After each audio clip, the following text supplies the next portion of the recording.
Howdy folks, my name is Moses, and today I'm talking about 4 assassinations throughout history that may have seemed good and well thought out at the time, but ended absolutely horribly. Anyways, I upload every Saturday, make sure to like and subscribe, and with that being said, let's get into the video. Julius Caesar, the first dictator, the conqueror of Gaul, the cheekbones. All in all, this dude was a powerhouse in ancient Rome.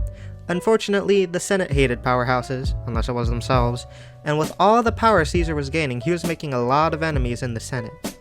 This all accumulated on March 15th, 44 BC, when a plot, led by his ward Brutus and another senator named Cassius, lured Caesar to the Senate house where he was stabbed to death by the conspirators. Now, I know there's a lot of myths surrounding Caesar's death, and I personally blame Shakespeare for all that, but in all honesty, the Ides of March thing is probably fake, and Caesar's final, et tu, Brute, is also probably fake. But hey, I wasn't alive back then, and you weren't alive back then, so for all we know, he could have been eaten by a shark. Who knows? How'd this all go wrong? Well, what Caesar didn't have in favor with the Senate, he more than made up for in popularity with the masses. So these assassins were hunted down and executed or forced to commit suicide. They also lost their republic that they wanted to keep by Caesar's nephew Augustus becoming the first emperor and turning the republic into an empire. Grigory Rasputin was a real underdog. He started off as a peasant, turned monk, turned advisor to the Tsar and his family. Yep, a real underdog.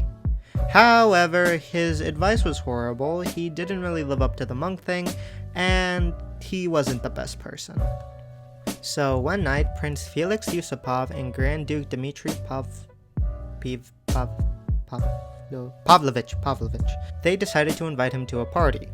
Now the rest of this story is hearsay, but is the most recognized version of the story. When Rasputin arrived, they offered him cakes and wine laced with cyanide. You know, the standard way to kill someone in the early 1900s. He ate the cakes and was fine.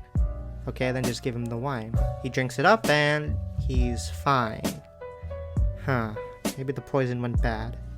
So after that failed, they decided to just merely shoot him.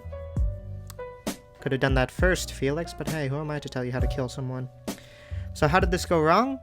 Well, Rasputin served as a sort of comfort to the Tsar and his wife on account of their son, and since he was gone, they went a bit more cuckoo for Cocoa Puffs. Another factor is Rasputin at the end of the day was a peasant, like a lot of Russians at the time. So the fact he was killed and the men who killed him were not charged and executed like a lot of people were at the time, it caused a lot of tension between the Tsar and his people, eventually leading to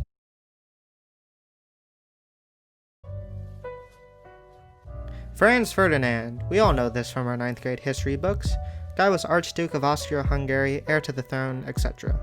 So with all this on his resume, 3 Serbian nationalists decided it would be a good idea to kill him. And so they did. Well, not exactly. They tried killing him by throwing a bomb at his and his wife's car, but that ended with the bomb bouncing off his car and hitting the police behind him. The guy who threw the bomb, him, after throwing it, tried to escape the mob by swallowing a cyanide pill and jumping off a bridge into water. Unfortunately, the pill was out of date and the water was only 5 inches, so it ended with him just sitting in the pond and vomiting violently.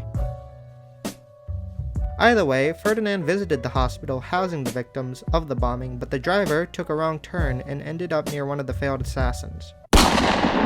With those shots killing the Archduke and his wife, it lit a spark, lighting the hodgepodge known as Europe into a world war that ravished the continent and led to another world war.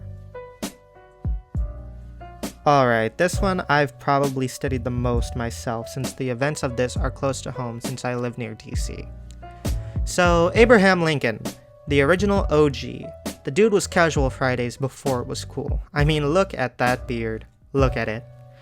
Either way, after the Civil War, John Booth, a Confederate sympathizer and famous actor, decided he had a plan to decapitate the US government. He had his friend, George Adsra, try to kill Vice President Andrew Johnson, and his other friend, Lewis Powell, try and kill Secretary of State William H. Seward. Booth, being the megalomaniac he was, assigned himself the lead role of Racist Assassins, the musical, and killed Lincoln. On April 14, 1865, Lincoln and his wife, along with another couple, went to Ford's Theater. Booth, being a well-known actor, was able to walk in with no questions asked, and Lincoln died the next day. Booth and another conspirator ran for weeks until he was killed by Union soldiers. The other two killers failed in their missions, with Atzerodt losing his nerves and drinking himself stupid, and Powell missing Seward with his knife, but ending up scarring the Secretary of State for the rest of his life. So you're wondering, Moses, how did it go wrong? So, other than the fact that, they were caught and executed, this entire plan was for the idea that if Lincoln was killed, the South would be able to rise up again and defeat the Union.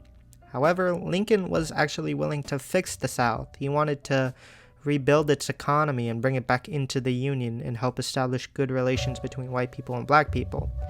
But with him gone, it allowed Johnson and his funny ideas on how Reconstruction should be made. So you've reached the end of the video. Thank you so much for watching. Make sure to like and subscribe for more future content, and leave a comment down below on what you would like for me to talk about next. With that being said, I hope you all have a wonderful day. Goodbye.